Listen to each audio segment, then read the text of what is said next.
What's up, what's up? And here's another installment on the XR restoration, which will bomb into oblivion thanks to Susan and her blocking algorithm, which prevents me from getting any views.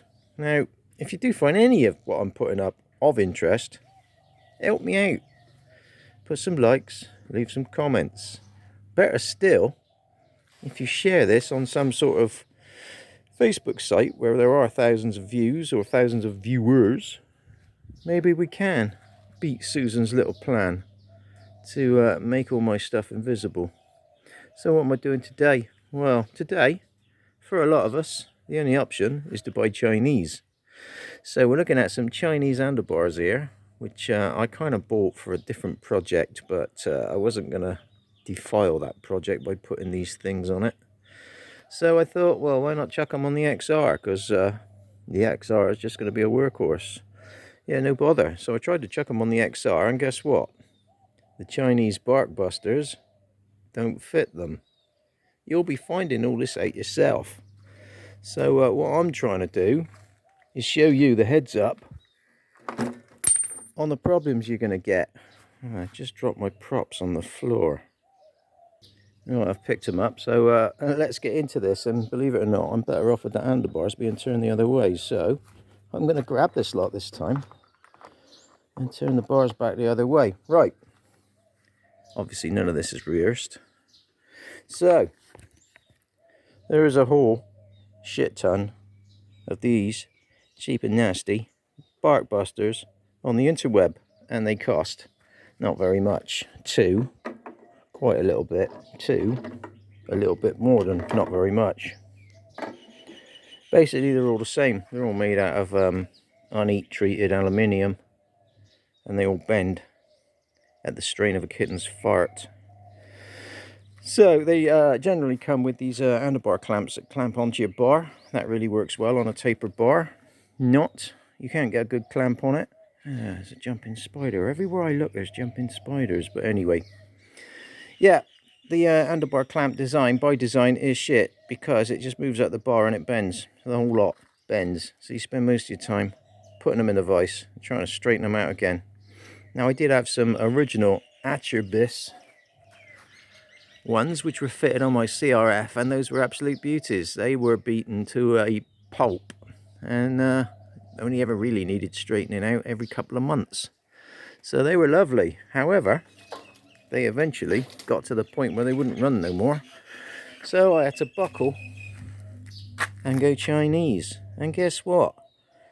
Those things bent within 5 minutes of me putting them on there. Look, the plastic snapped off.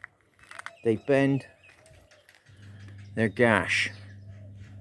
Now there is two types. So what I'm going to show you, there's this type here, which are close to original.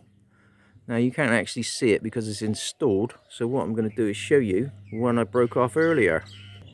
So here's an original Atcherbis, which is kind of well used. It's got that little C-bend in it.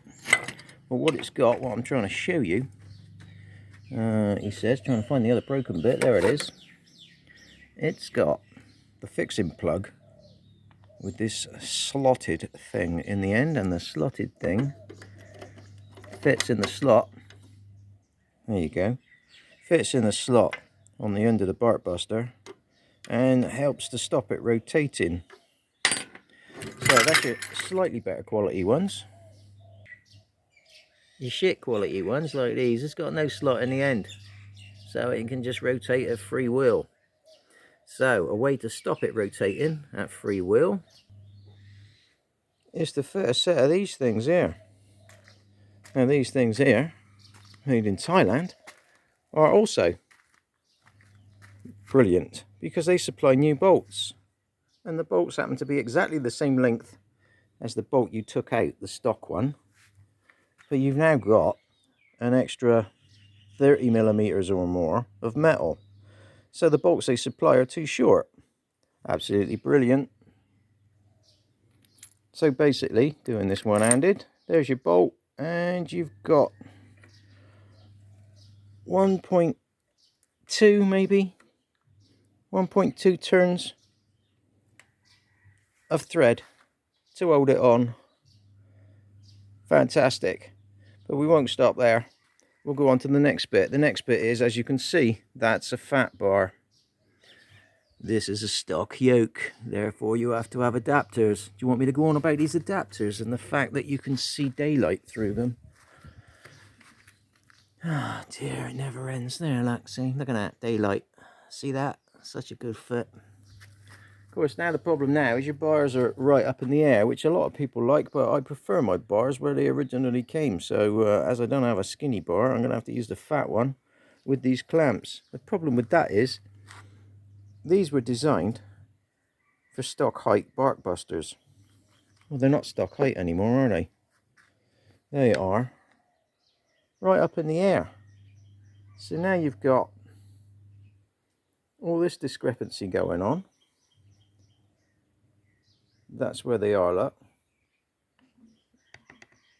If they did reach there, like that, you can only get one bolt on there because they're not long enough. And then you can see how it doesn't fit properly on the end there, look.